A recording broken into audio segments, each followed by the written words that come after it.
ақпарат керек болатын болса дер кезінде ақпаратын алады. Ал арыз жазатын болса ары қарай өтіп арызын жазады. Арыз жазуға арнайы бөлмелер істелінді және де біздің кезекшілікке түсетін қызметкеріміз екінші бөлмеде отыр.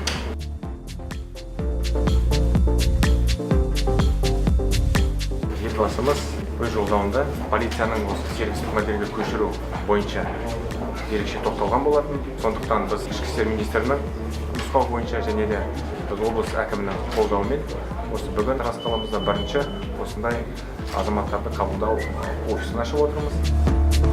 Оның барлығы халық үшін істеліп жатқан нәрсе.